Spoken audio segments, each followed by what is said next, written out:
Well, hello, and congratulations on finishing your reading exam.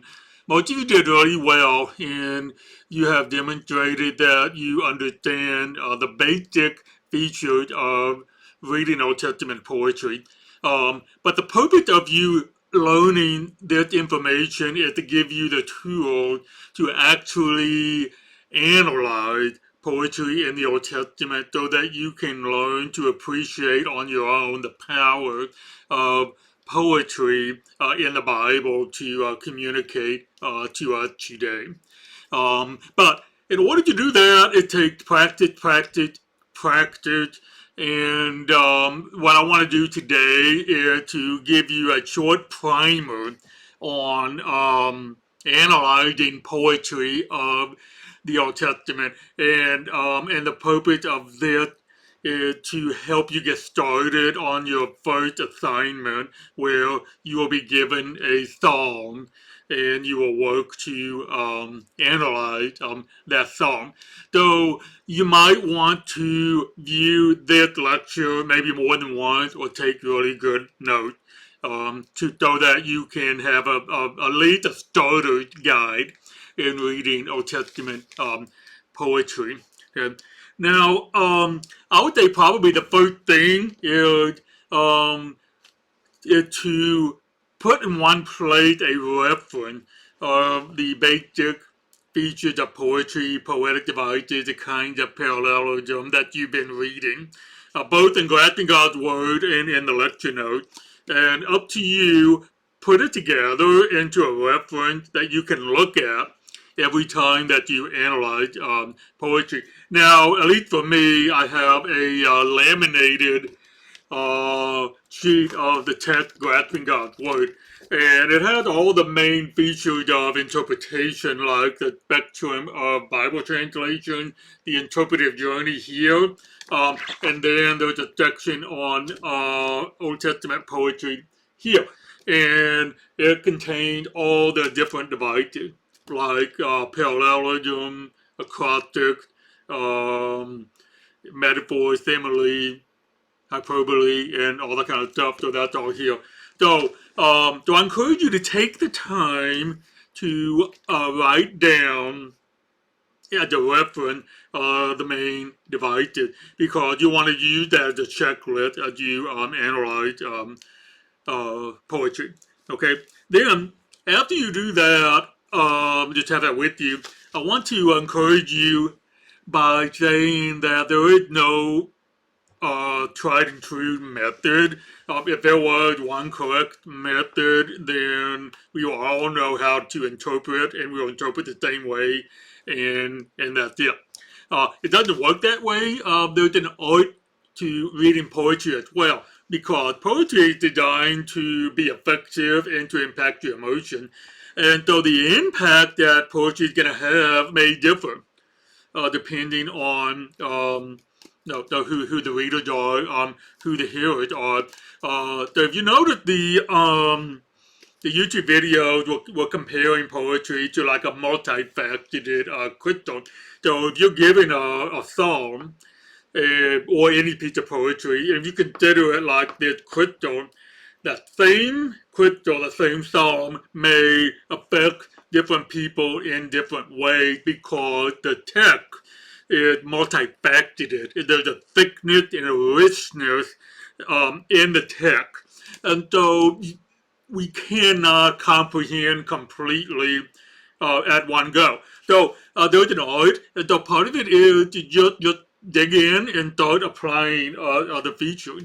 It is a bottomless well. There is no limit to what you can do. There's a lot on Hebrew poetry if you want more information. As a matter of fact, in my doctoral program, I had to read a lot of resources and show an ability to read poetry. So we got like a whole book just on parallelism here.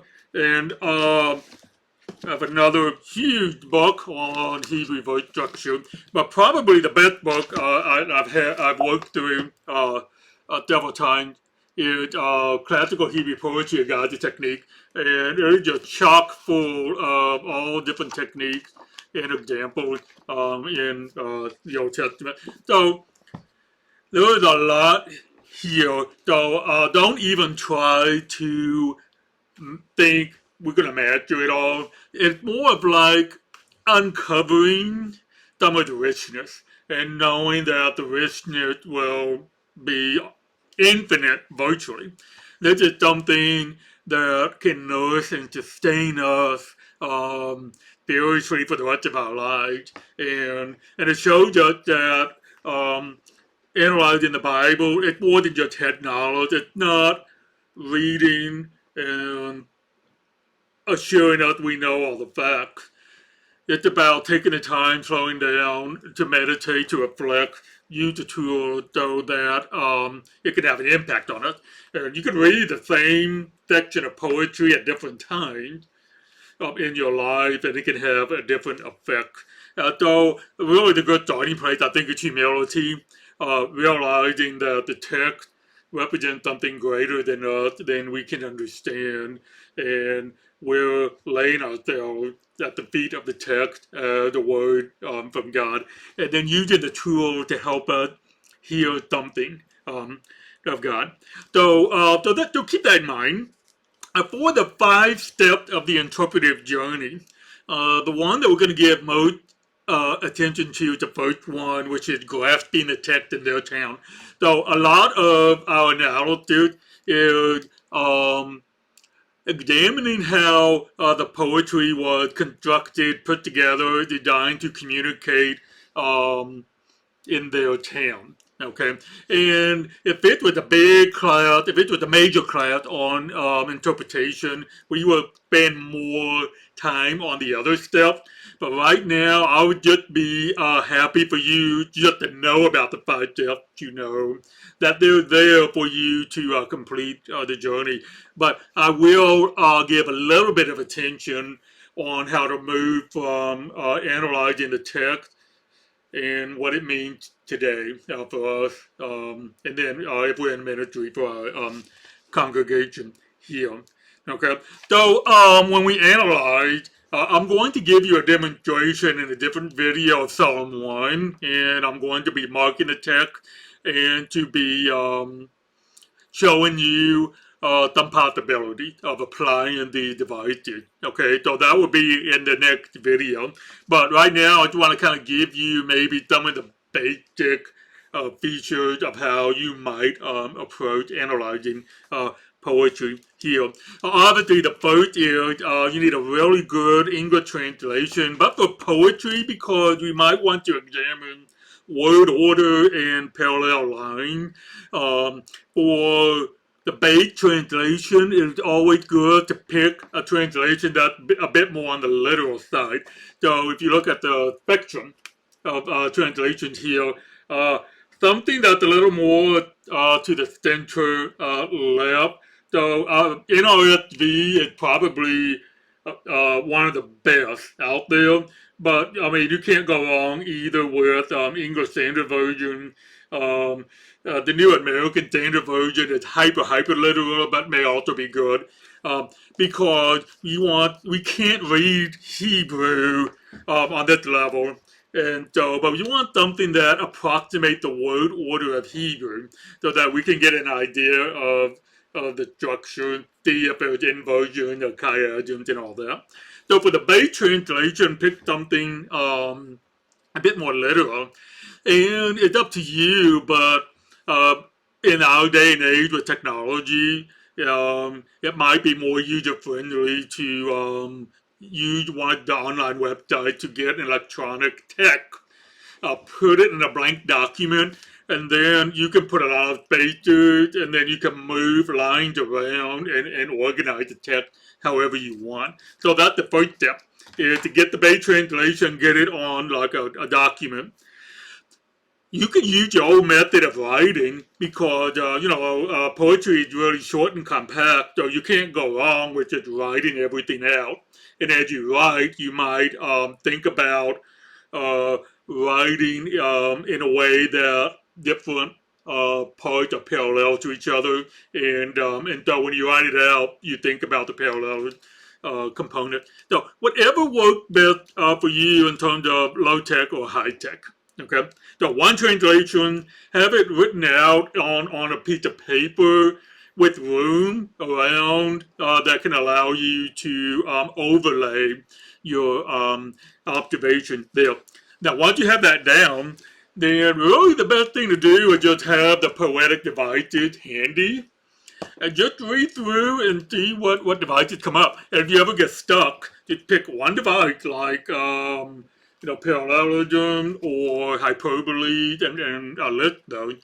The one thing you'll always have is figure of speech. So just about every line is going to have figure of speech. So you can go through and just mark figure of speech. And there's going to be so many figures of speech that what you'll probably need to do is look at all the figure of features and that section and see if all of them kind of converge around like one or two ideas. So maybe one idea is supported by multiple figures of features, and so you combine them. So that's one.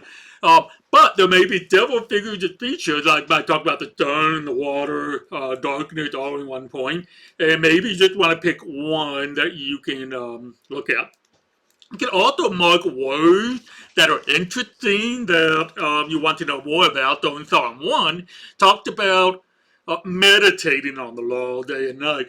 And then you might think, okay, what does meditate mean? And you can circle that, knowing that this is an English translation, but what I think of meditate in 21st century may be bringing baggage into the ancient text that may have a different idea of meditation.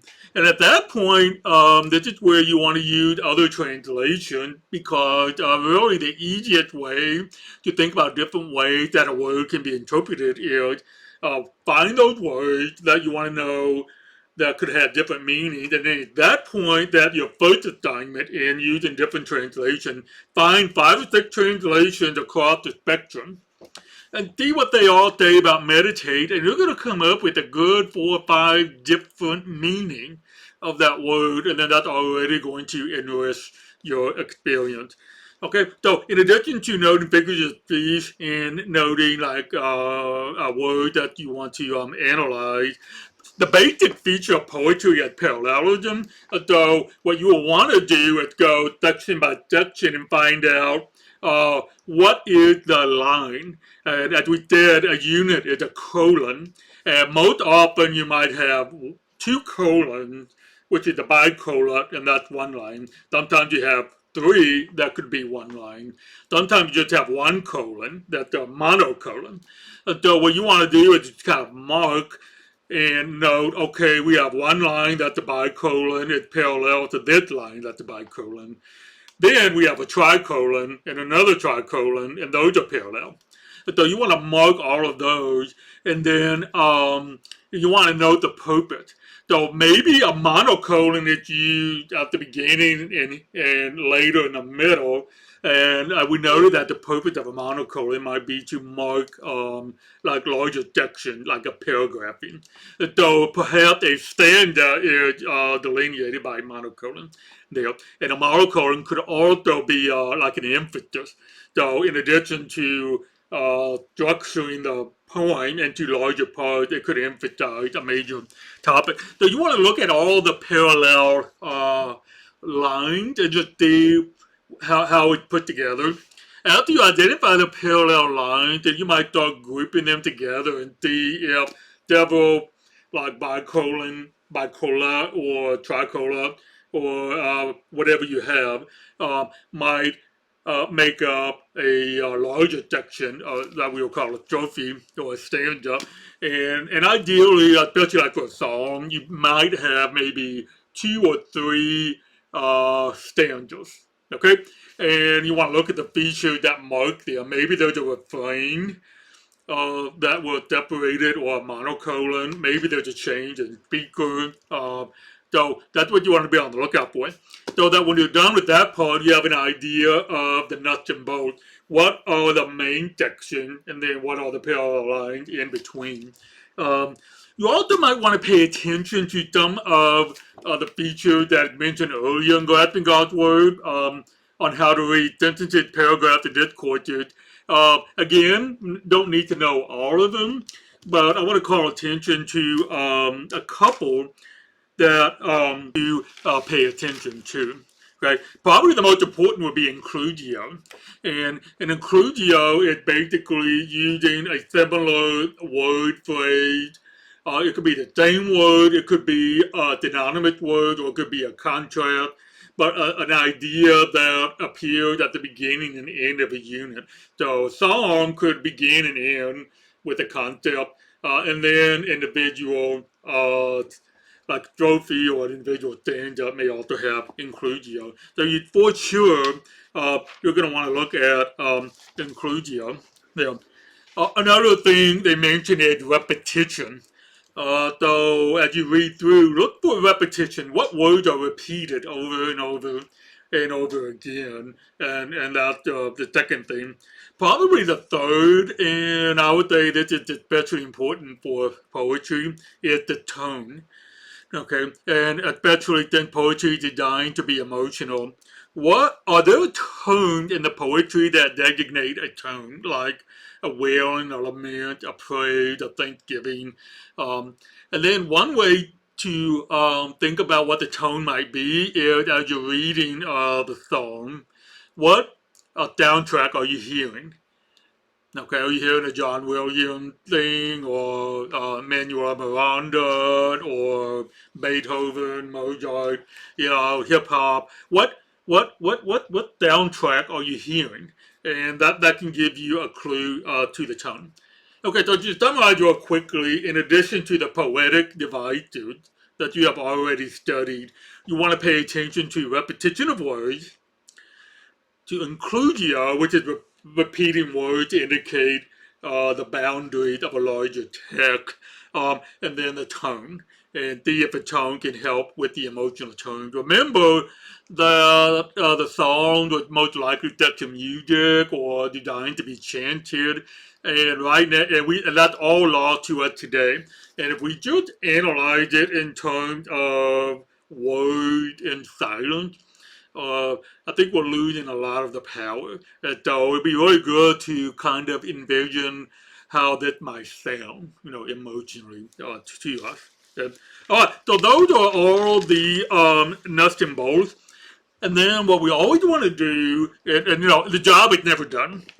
Okay, interpretation never ends, but at some point when you've done enough, you want to put it together into a whole, so you can have something at that time to walk away with that you carry with you. And basically, you want an idea of the basic topic. What is the principal topic, the principal message that they're trying to communicate? Okay, and then if you can articulate that, then that gives you a handle on what it's trying to do. Then, with that principal message, I found that it's always helpful to ask at least two questions because purpose of the Bible is not just mere entertainment, but really two things. What does it say about God? Who God is? How God relates to us? That's one. And then the second is, what does it say about us as humans and how humans are to live in the world? And so I always try to take away, what does it say about God?